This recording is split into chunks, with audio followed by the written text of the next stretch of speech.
a.m. and it's kind of misting out there in some areas, and we are expecting rain, but we're going to be checking in with Justin very soon about all that. Live from KSAT 12, Good Morning San Antonio starts right now. And a good morning to you. It is 6 o'clock on your Thursday, May 2nd. Thanks for joining us. We hope you had a good week so far. We hope you get a chance to, I don't want to say enjoy the rain, I guess, while it's here. We had some storms overnight, but they were generally outside of the KSAT 12 viewing area. Justin is in for Mike this morning. Yeah, we see some of those kind of heading out of our part of the state. Yeah, these are working east and away from us. So we did have some storms out to the north across parts of the hill country last night. But San Antonio down here, not seeing much. There is a boundary right about here that is shifting south. And we're going to keep an eye on that because that could help to create a few more storms as we get into maybe the early afternoon hours. It's not a guarantee, though. And this is a messy type pattern where we see some chances here and there. We're going to take that off the screen, maybe. There's a way to do this. I know. See, I knew I shouldn't have done that. Anyway, now you're just going to have a big arrow on there.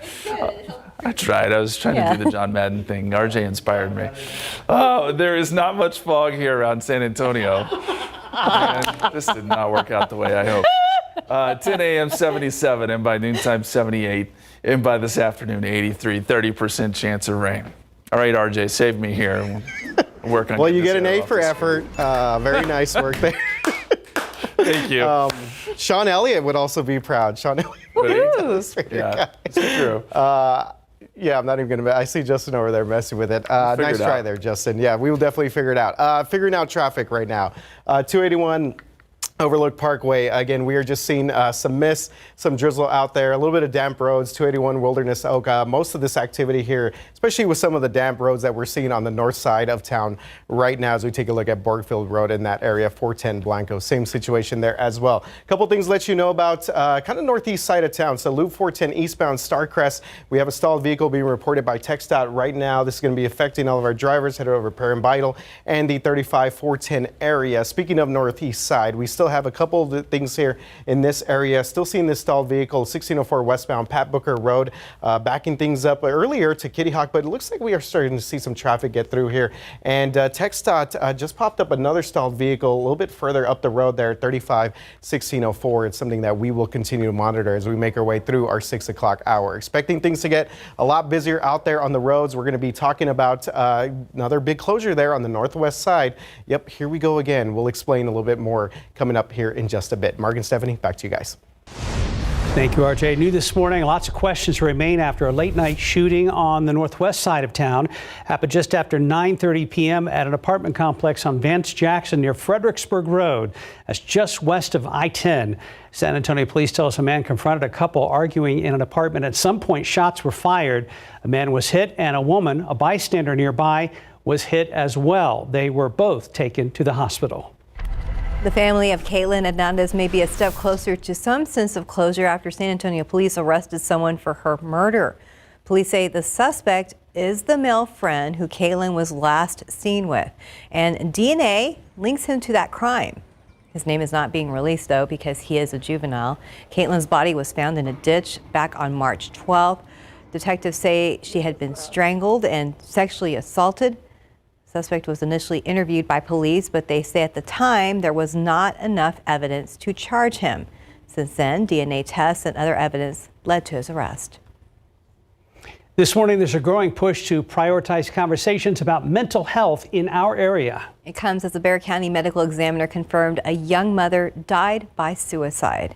Now, investigators believe that Savannah Krieger shot her 3-year-old son before taking her own life. As our Avery Everett explains, mental health advocates are asking everyone to look out for each other. You're talking about murder-suicides. We always know that it's a risk. And in this instance, a little boy lost his life in addition to it. A tragic case, now raising concerns about mental health across Bexar County. To those that are hesitant to call for a welfare check, I don't think there's any reason that you should ever be hesitant. Always call. That's what we're there for. Savannah and Caden Krieger's bodies were found at Tom Slick Park in March. Caden's death was ruled a homicide, but the medical examiner says Savannah died by suicide. This is just one of the many murder-suicide cases that BCSO and SAPD have covered since the start of 2024. Think about the house fire on the southeast side where 4 people were found dead and it was ruled a murder-suicide. Or even the attempted murder-suicide on the northeast side where 1 man was found dead and a woman was rushed to the hospital in critical condition. Mental health advocates say these numbers and these cases are alarming and they want to see change in San Antonio soon. There's still a lot of work we need to do. Larissa Martinez and mental health nonprofit Circle of Arms work closely with the community after the deaths of Savannah and Caden Krieger. She says people across San Antonio need to start checking in on one another. What are ways that we can come together as a community? Being kind, sharing empathy, supporting events in your community. That maybe someone is. And clinician Lila Geis says that all starts with a conversation. To break the stigma is to normalize it. I think the way we start the conversation is to be honest and open about what you're seeing. Nothing will change what happened to Savannah and Caden Krieger. But with more conversations, these advocates hope to change the outcome for someone else. We have a breakdown of mental health and domestic violence resources available in Bexar County on KSAT.com. Avery Everett, KSAT 12 News. And your morning headlines: authorities in Maryland have recovered the body of a 5th victim at the Francis Scott Key Bridge collapse site. The victim, identified as a 49-year-old construction worker named Miguel Angel Luna Gonzalez. Investigators recovered his body from inside a red pickup truck.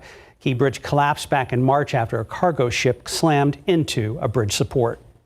Unrest continues on college campuses nationwide. We have seen protesters clash with police from New England to Wisconsin. And overnight in California, Los Angeles police declared a citywide tactical alert as officers in riot gear responded to a massive crowd at UCLA. The school, which has its own police force, is now vowing to investigate the response. In the last 2 weeks, more than 1,600 people have been arrested at 30 schools across the country. In many cases, so-called outside agitators are blamed for stoking student protests. Happening today back here in San Antonio, a hospital over by SeaWorld is hiring. Westover Hills Baptist Hospital hosting a job fair. It's happening this afternoon from 3:30 to 6:30 at Hyatt Hill Country Resort and Spa. Westover Hills Baptist is the newest hospital of the Baptist health system, and they are looking to fill a variety of positions. Candidates will have the opportunity to meet and interview with hiring leaders. Some people could be offered jobs on the spot. Well, also today, the Helotes Carnival kicks off today. The festivities include live music, rodeo, dancing, and of course, corn. It's all happening at the Helotes Festival grounds on Leslie Road and goes through Sunday. The family-friendly festival honors the area's heritage and celebrates traditional corn harvest. Proceeds go to support area nonprofit organizations. We are animal lovers here on GMSA. Here's your chance to give a pet a new home. San Antonio Pets Alive reducing its adoption fees, and these are just some of the pets looking for forever homes. From now through May 15th, you can adopt a dog, cat, puppy, or kitty for just $25. Oh, look at that cutie. Remember, all pets at SAPA are vaccinated, microchipped, spayed, or neutered. Cute pets. And right now on KSAT.com, the San Antonio Zoo just broke ground on an event center that will overlook the new gorilla habitats of Congo Falls. That will be called the Ralston. Now, after a donation of $10 million from the Ralston Family Charitable Foundation, it is set to be open in 2025. You can read all about it on our website. 8 minutes past the hour, 74 degrees. Well, after the break, our KSAT community is shining a spotlight on the foster care system and what's being called kinship placements, how it works in just moments. Outside with live cam. Remember, this is one of our stormier months of the year, but this morning, just a wall of humidity and maybe some sprinkles here or there. 74 degrees at San Antonio International Airport. We'll be back.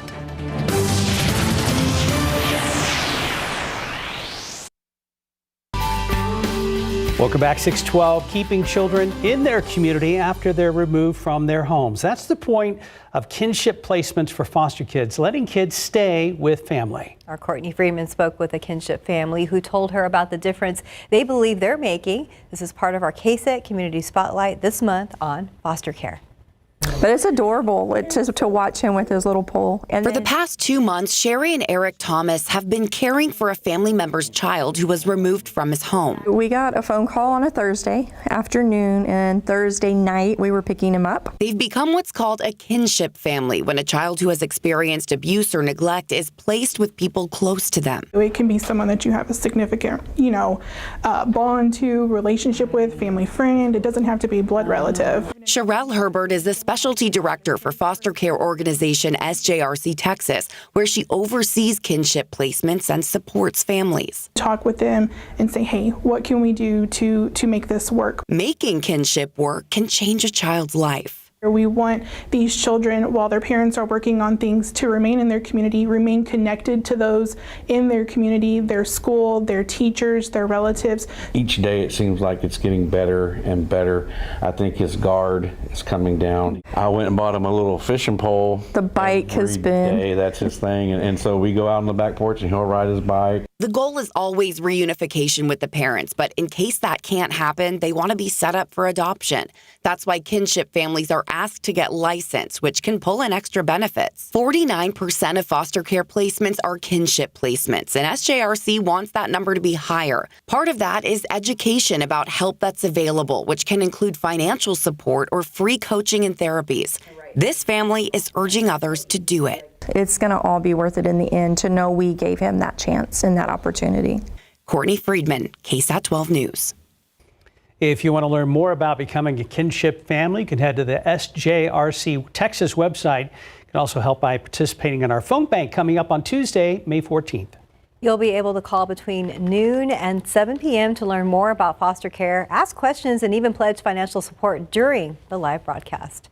Well, RJ Marquez is patiently standing by for a traffic update. Let's go ahead and get that update, RJ. All right, guys. Yeah, seeing a few small things kind of pop up on our roadways right now. I'm going to go ahead and step on the side of this camera here because, okay, we had an emergency vehicle out here, a stalled vehicle, Loop 1604 at Northwest Military, Military Drive, and it looks like that has actually been cleared out. So this is what our maps were showing us.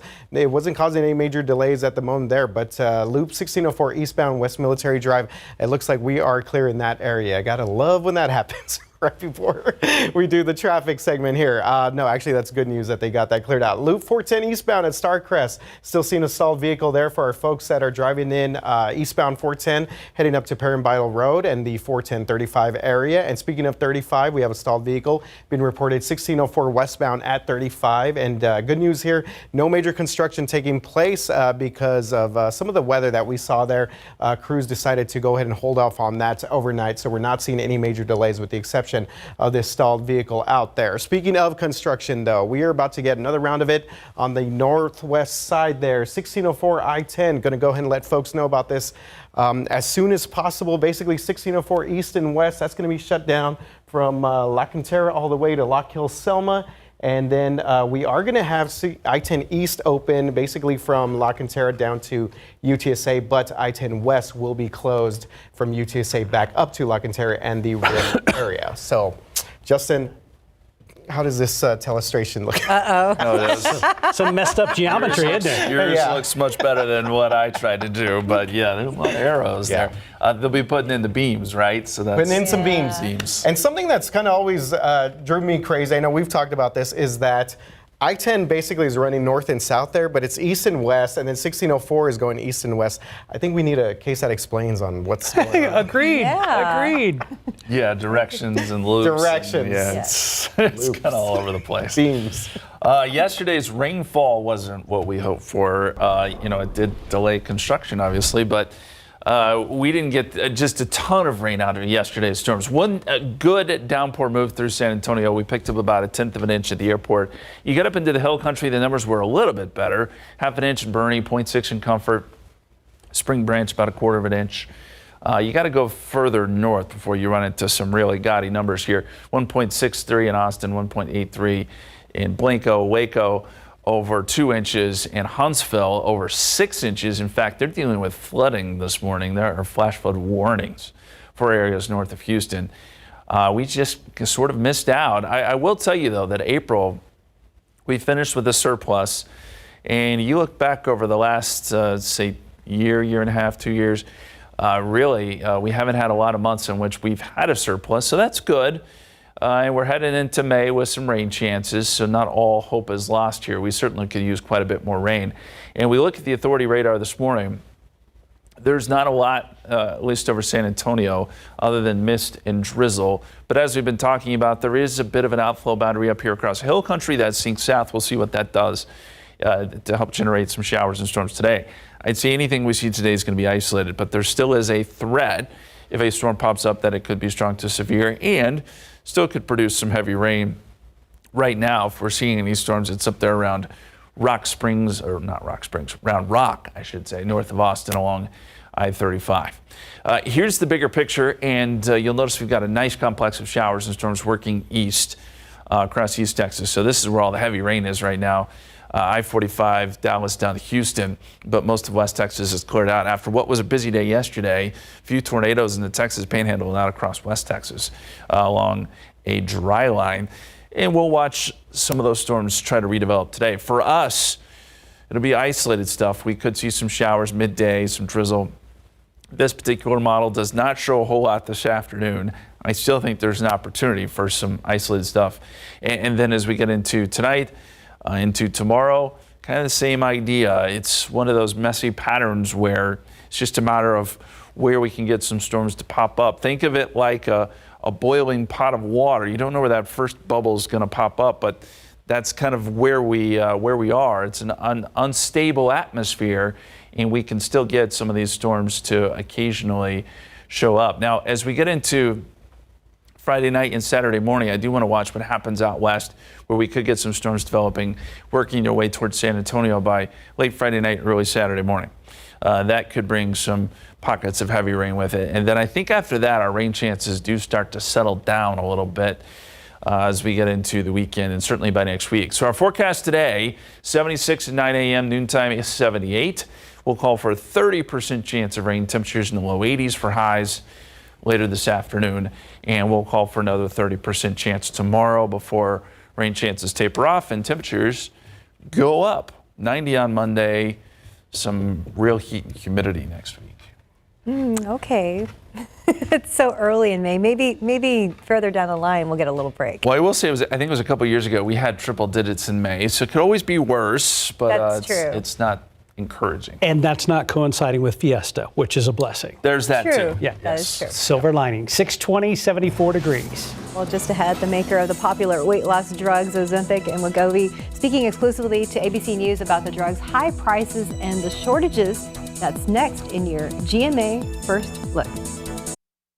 For people who feel limited by the unpredictability of generalized myasthenia gravis and who are anti-AChR antibody positive, season to season, Ultomiris is continuous symptom control with improvement in activities of daily living. It is reduced muscle weakness. And Ultomiris is the only long-acting GMG treatment with the freedom of just 6 to 7 infusions per year for a predictable routine I can count on. Ultomiris can lower your immune system's ability to fight infections, increasing your chance of serious meningococcal infections, which may become life-threatening or fatal, and other types of infections. Complete or update your meningococcal vaccines at least 2 weeks before starting Ultomiris. If Ultomiris is urgent, you should also receive antibiotics with your vaccines. Before starting Ultomiris, tell your doctor about all of your medical conditions and medications. Ultomiris can cause reactions such as back pain, tiredness, dizziness, limb discomfort, or bad taste. Ultomiris is moving forward with continuous symptom control. Ask your neurologist about starting Ultomiris. In this morning's GMA First Look, one-on-one with the Senior Vice President of Novo Nordisk, the maker of weight loss drugs Ozempic and Wegovy. Demand is still outpacing supply and there are shortages. So how can your company catch up? Novo Nordisk now announcing it is investing $6.5 billion to ramp up production, but there are still shortages. There's light at the end of the tunnel. Many questioning the future impacts of these popular medications. What if we could actually prevent obesity altogether? When you start seeing the societal shift and change that medications and treatment options can bring in a very, very undertreated disease, I think that there's a lot of possibility in the future. And coming up at 7 a.m., we'll have much more of our interview, including Novo Nordisk's response to a Senate committee's investigation into the costs of these drugs. With your GMA First Look, I'm Rhiannon Alley, ABC News, New York. In your morning consumer headlines, Snapchat will allow chat editing. Snapchat says its new feature will give users a 5-minute window to rephrase messages, fix typos, or otherwise make changes to their chats. It will roll out soon and is limited to Snapchat Plus subscribers for now. Ring is out with a new version of its wired indoor security camera. Ring added a motorized base that allows the camera to rotate 360 degrees, which can be done using the app. So the pan tilt cam comes in 3 new colors, including pink, and that will cost you about $80. And Sony is making it easier to invite people to multiplayer PS5 games. The new tool will let you send a shareable link through your phone so recipients can access it even if they're not at a console or using their PlayStation app. The feature is due out later this year for PS5 only. Time now, 6:25 and 74 degrees for now. Things look better now on TransGuide around town. There's 1604 at Military Drive West. We saw some moisture on the lens on a couple of these cameras earlier, but as I said, things are better this hour. We'll be back. Outside with live cam, ton of humidity. It's one of those situations, be careful what you ask for. We had some storms in the central part of Texas yesterday. We didn't see a lot of them here, but they were intense. So maybe that is a good thing. Good morning. Happy Thursday. It is May 2nd.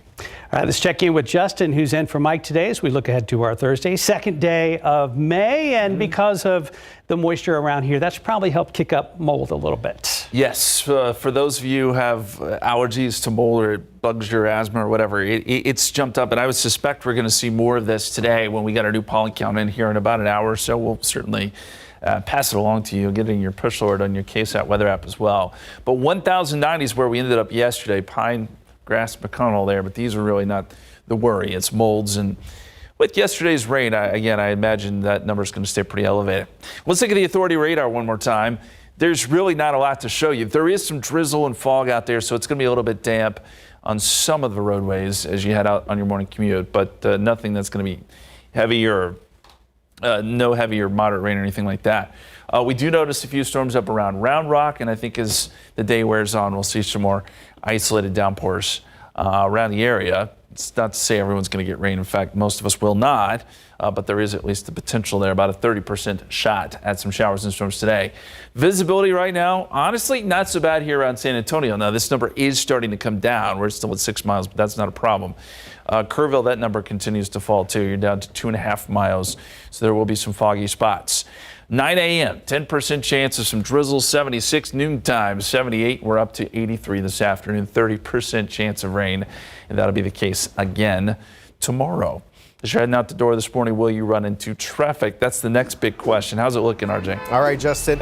Just had this pop up within the past maybe 2-3 minutes or so. Looks like we have an 18-wheeler that's off to the side of the road here, Loop 410 at Loop 13. So this is basically Loop 410 and 35. I believe that's a BAMC in the background there as well. So we're still trying to figure out what direction this is all going and what exit ramp this is headed to. Looks like that's the 35 southbound exit, but I will continue to call TransGuide to get a little bit more information on this. Again, this just popped up within the past couple of minutes or so, so stick with us.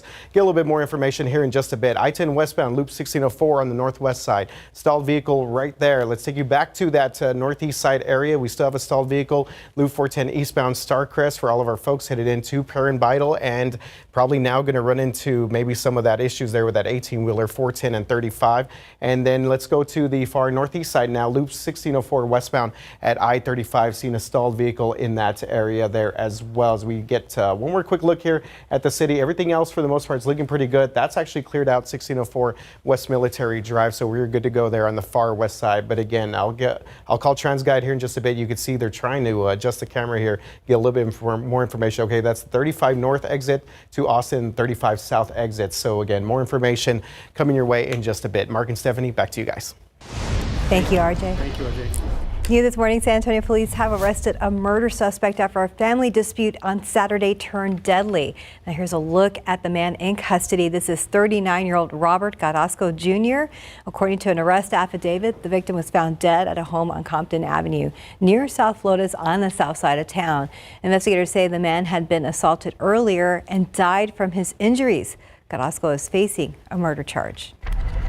Now to a story that's #1 on KSAT.com this morning and get a lot of viewer response and reactions. A video obtained by KSAT 12 showing a DPS trooper shooting and killing a man over in Converse. Now, earlier this morning, we told you about the Rangers, the Texas Rangers, now assisting with the investigation of the incident that happened on Monday. In the interest of being transparent, we want to let you know that KSAT paid a witness to use this video, which is something we don't normally do. KSAT decided this video is important for you to see. So now in this half hour, we're getting some strong opinions from KSAT viewers on the video. Take a look at some of those comments. One viewer shared, "Just do what the cops tell you. Stop means stop." Another said, "All these shootings have something in common. They're all committing criminal acts, not following police commands. The man just put thousands of lives at risk by driving 115 miles per hour. Put yourself in the officer's shoes." And yet another viewer said, "We have a judge and jury to finish the process. An unarmed man is not a deadly weapon. The harming of others was finished already," end quote. This full story and what could come next in the investigation is posted right now on KSAT.com.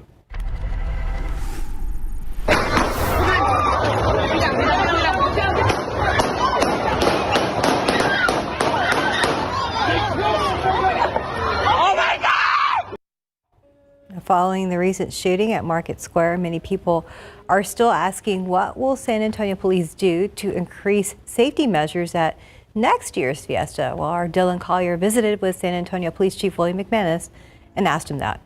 As we get closer to fiesta next year, the one thing that we can probably guarantee is that there'll be a fencing around the entire Market Square area and access will be controlled. Controlling it to screen for weapons coming in. Now, officers shot and killed 18-year-old Mikey Valdez after they say they saw him shoot at 20-year-old Albert Cisneros Jr. As it turns out, Valdez had a criminal history and had recently been released on bond for 3 charges. Back on April 10th, he was arrested in connection with a string of vehicle burglaries. Police officials now confirm at the time of his death that Valdez also had 5 pending warrants, most of them for felony offenses, including possessing a machine gun. Looking ahead, the former San Antonio police officer charged with shooting Eric Cantu will go to trial this year. James Brennan's trial is scheduled to begin November 12th.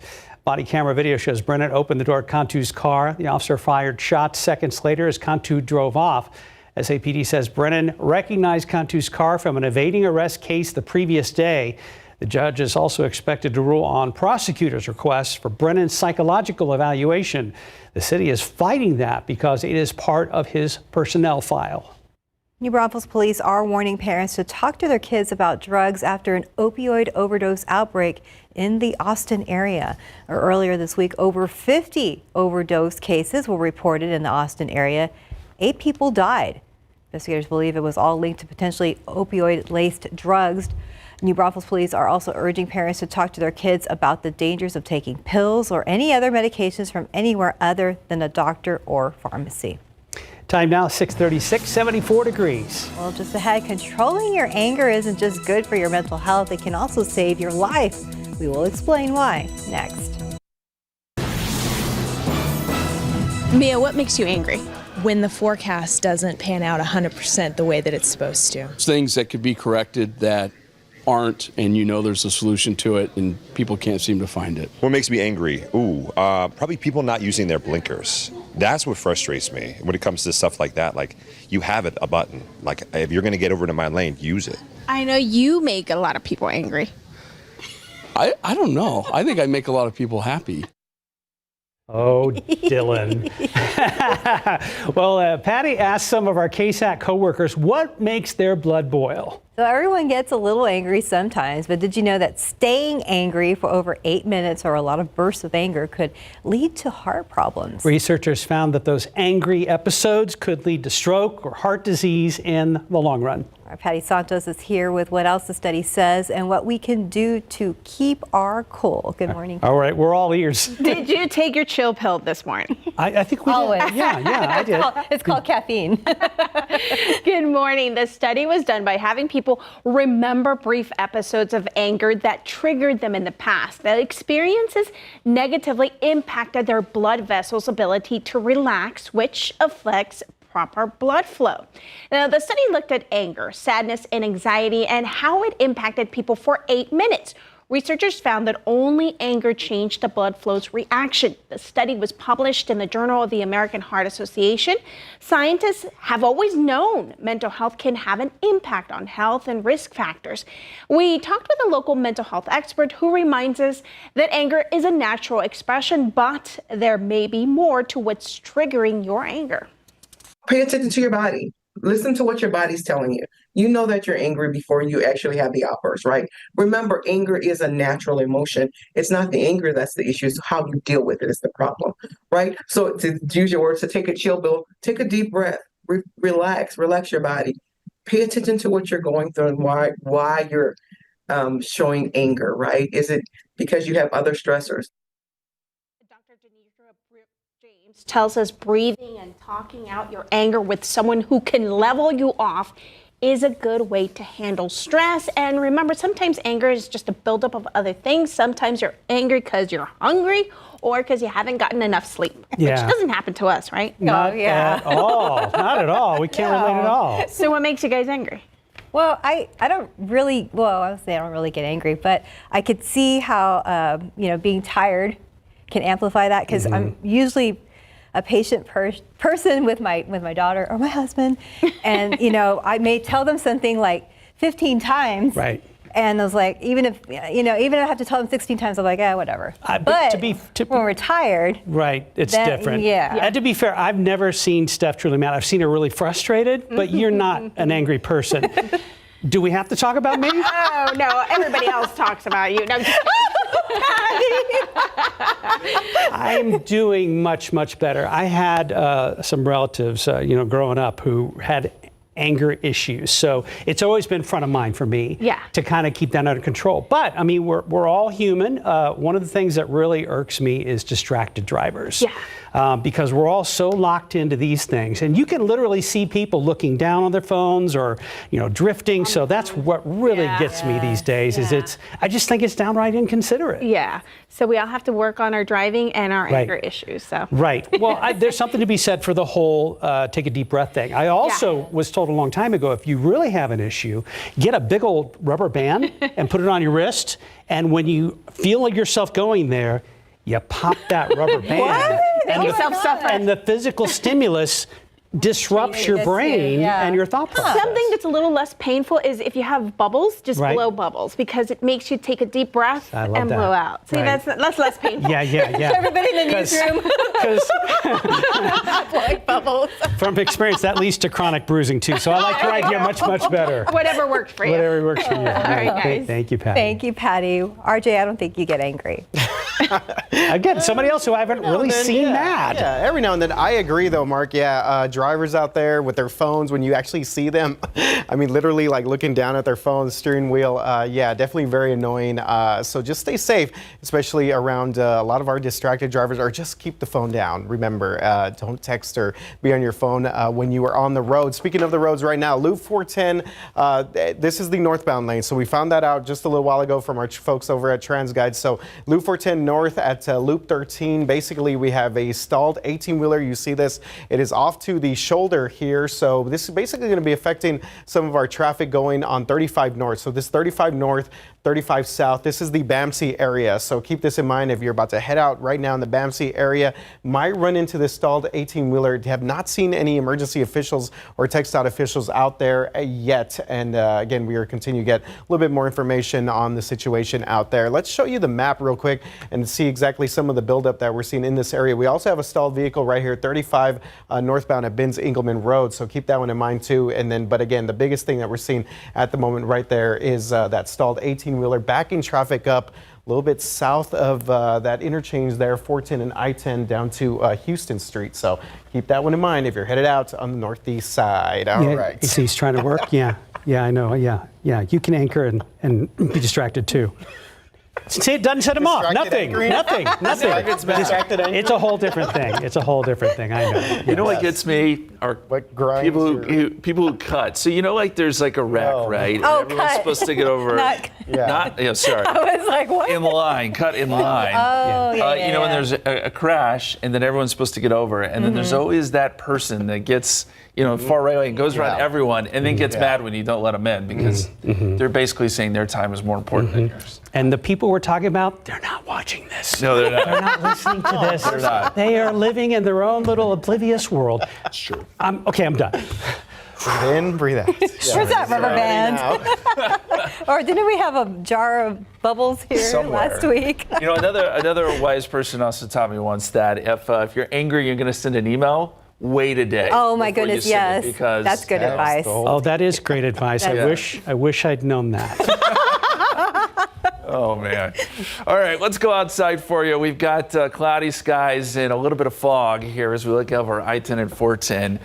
There could be some damp weather this morning in the form of some of that drizzle and mist. 74 right now, 75 in New Braunfels, 76 in Pleasanton, 72 in Bernie. But if you're just waking up with us, know that all the significant rainfall, heavy rainfall, well to the north and east of us. So we're not going to deal with that this morning. The morning commute should be just fine. 76 at 9 a.m., noontime 78, and once we get into the afternoon, there is a 30% chance of some showers and storms redeveloping. If we do see some storms, which again is a big if, we could see a couple strong storms and maybe some pockets of heavy rain. But at the moment, the radar is really not showing us much. Again, a lot of the heavy stuff's out towards the Houston area, College Station, where they have some flooding issues. And we do notice a few showers and storms trying to develop around Austin. As we've been saying, there's an outflow boundary right about here. It's slowly sinking south.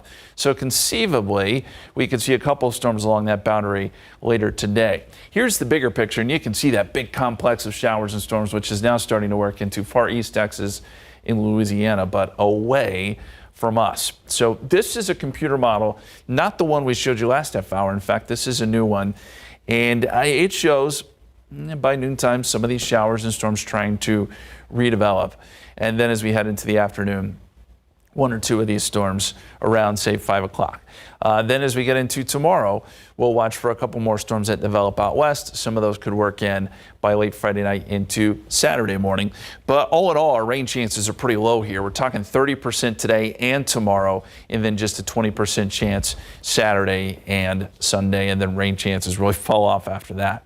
So the extended forecast, we're going to go 86 tomorrow, 86 on Saturday, 88 on Sunday. So as the rain chances go down, we'll see the temperatures start to come up, and we're looking at 90s by next week. In fact, Wednesday, 93, and that comes with humidity.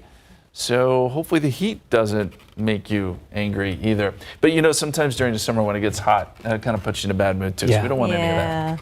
Yeah, I can handle this. I mean, the triple digits kind of are pushing it. Those are not in the forecast.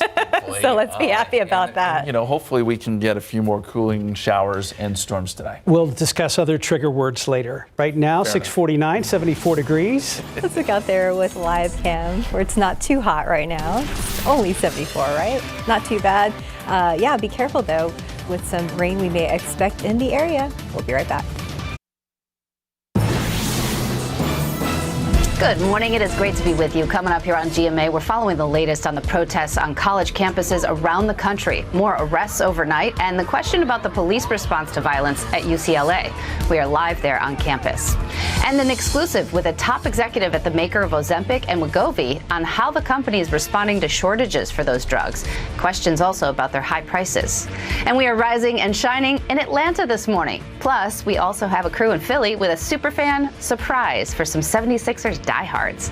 And then Brooke Shields here live. Don't miss it all on GMA. The next generation of TV technology. It's taking the over-the-air environment and making it digital. It's a real upgrade for viewers. So the reason why we have a new system is because everything's changing in the media landscape. Do you want? Well, looking ahead, KSAT is making the switch to next-gen TV. If you watch KSAT on cable, streaming, or satellite, you don't have to do anything. However, if you watch us using an antenna, you will have to rescan your TV to see KSAT once we make that switch. So we're planning to do that on Monday at 2 p.m. Understanding what Next Gen TV is all about and why we're making the switch can be confusing. So if you have any questions, scan this QR code. It'll take you to a section of our website dedicated to all you need to know. So also on Monday, we will be holding a phone bank to answer questions. The phone lines will be open from 9 a.m. to 8 p.m. again on Monday, and we will release the number to call just before that time period. Our KSAT Explains team also did an episode on Next Gen TV, so you can check that out on our YouTube page or ksat.com.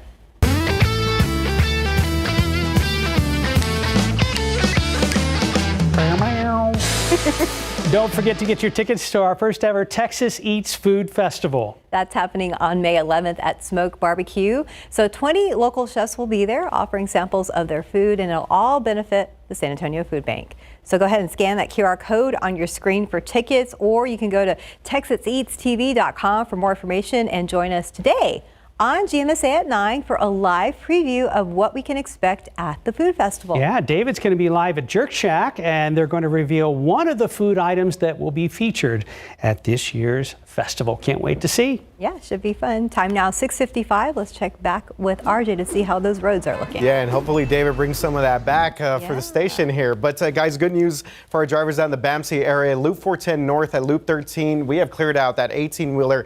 Quick work there by our emergency officials to get that out of the way. So let's give you a citywide map here. Everything south of downtown San Antonio, that's pretty much clear. The biggest thing that we're seeing right now, northwest side, 1604 westbound lanes there at I-10. We do see traffic that's backing up over to Babcock Road. So just keep that in mind for our drivers in that part of the town. One quick look here, TransGuide. See that traffic is moving pretty smooth throughout most of the city of San Antonio. Justin? And those roads look pretty dry. We may have some mist and drizzle here and there, but nothing that is significant this morning. 10 a.m.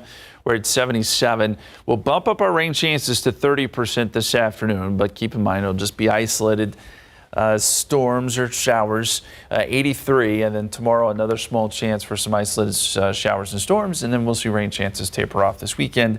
It gets warm next week. That might make some people angry. Could those kind of numbers, yeah. Yeah. Hopefully not. Hopefully not. Thanks for joining us. See you here at 9.